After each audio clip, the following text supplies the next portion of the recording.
Berlcoin a été pensé pour ne pas avoir à faire subir aux investisseurs les affres de l'investissement immobilier classique. Alors d'abord, l'investissement fractionné, ça permet de commencer très petitement, en investissant une part de ses économies avec des montants relativement modestes, puisqu'il suffit de 30 euros pour accéder au marché immobilier berlinois via les technologies du Web3. Ensuite, ça permet de bénéficier de la plus-value immobilière de façon constante. Alors, on n'est pas obligé d'attendre de revendre le bien ou de revendre ses tokens pour bénéficier de la plus-value. Sachant que ce n'est pas aux investisseurs en token de prendre le risque lié à un bien immobilier spécifique. Le Berlcoin, c'est un produit qui est à la fois mutualisé, c'est-à-dire qu'on achète de plus en plus de biens immobiliers pour garantir la valeur du Berlcoin.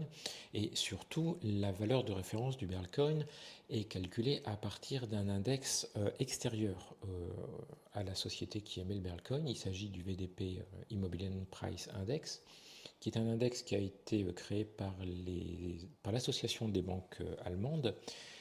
L'utilisation de cet index est extrêmement importante pour les investisseurs puisqu'elle garantit en fait que le collatéral sera toujours de bonne qualité. Je m'explique. Le risque est pris par la société qui émet le Berlcoin. Quand on achète un immeuble, on sait qu'on va devoir le revendre dans 10 ans. Le nombre de Berlcoin qui va être émis pour un bien immobilier est fixe. Il ne bouge pas pendant toute la durée de possession. Et à la fin, il va falloir détruire le même nombre de Berlcoin que ceux qui ont été émis lorsque l'on revend. Et si on revendait moins cher que le cours du Berlcoin au moment de la vente, eh bien l'entreprise perdrait de l'argent. Donc elle va faire très attention à ce qu'elle soit bénéficiaire à chaque vente d'un bien immobilier, et pour cela, elle va devoir faire très attention à ce qu'elle achète. Le troisième élément qui est important lorsque l'on fait de l'investissement immobilier, en particulier lorsqu'on fait de l'investissement immobilier fractionné, c'est la qualité de la gestion. Généralement, lorsqu'on passe par une SCPI, c'est elle qui fait la gestion. Si elle gère mal ses biens immobiliers, ça a un impact direct sur le cours de l'action de la SCPI.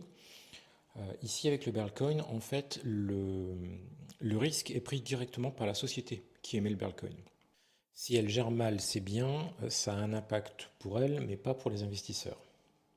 Alors, d'abord parce que le cours de référence est lié au VDP index et non pas à la qualité de la gestion.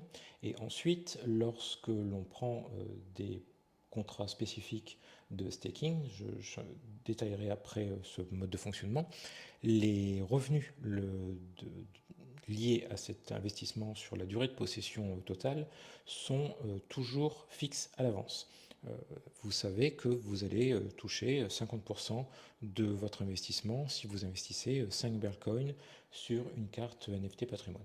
Alors je détaillerai plus tard le concept de staking qui peu ou prou correspond en fait au loyer qu'on aurait dans l'immobilier classique.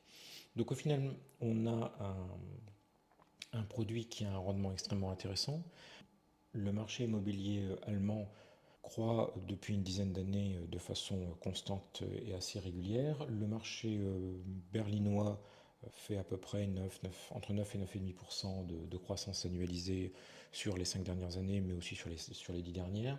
Et en 2021, on a eu une croissance de 11,5% et sur le premier trimestre 2022, en croissance annualisée, on est déjà à 13,3%. Et actuellement, il n'y a aucun indicateur qui laisse supposer une baisse importante de la croissance du marché immobilier berlinois.